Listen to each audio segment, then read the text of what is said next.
Hello my dear subscriber, मैं Atif Ajmal, motivational speaker, founder and CEO of book वाला। अगर आप भी खाना चाहते हैं कामयाबी खाने वाला तो सब्सक्राइब कीजिए बुक वाला। आज इस वीडियो को दो पार्ट में मैं बांटूंगा। एक पार्ट में आपको ये बताऊंगा कि क्रिएटिव थिंकिंग होता क्या है, और दूसरी पार्ट में मैं ये बताऊंगा कि क्रिएटिव थिंकिंग को बिल्ड कैसे करें, अपने लाइफ में इम्प्लीमेंट कैसे करें। सबसे पहले हम लोगों को ना क्रिएटिव थिंकिंग के बारे में जानना चाहिए।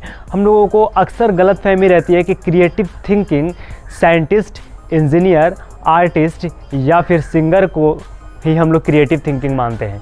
उन लोगों को ऐसा मान के चलते हैं कि उन लोगों के पास ही क्रिएटिव थिंकिंग होता है, और ये बात कहीं ना कहीं सही भी है कि ये सारी चीज़ें जो मैं अभी बताया ये क्रिएटिव थिंकिंग का ही हिस्सा है।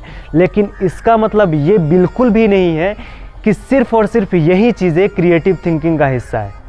मैं आपको बताता हूं कि अगर कोई मिडिल क्लास व्यक्ति अपने बच्चे को हाई क्लास मेंटेन कराता है, अपने बच्चे को हाई क्लास यूनिवर्सिटी में भेजने का प्लान करता है, तो ये भी एक क्रिएटिव थिंकिंग का हिस्सा है।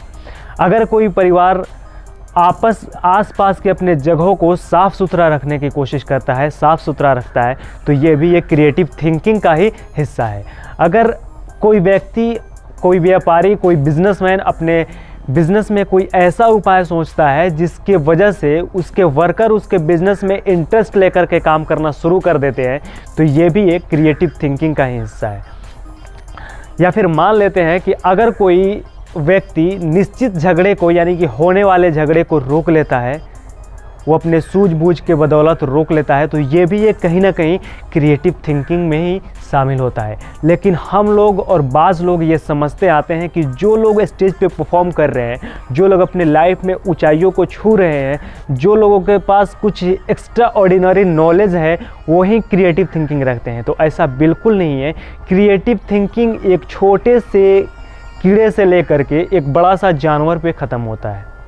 क्रिएटिव थिंकिंग का कोई मयार नहीं है कि बड़ा सोच रहे हैं तो यही क्रिएटिव थिंकिंग है। आप अपने लाइफ में कुछ छोटे छोटे चीज़ों को क्रिएटिव तरीके से करते हैं तो वो भी एक क्रिएटिव थिंकिंग में ही शामिल है।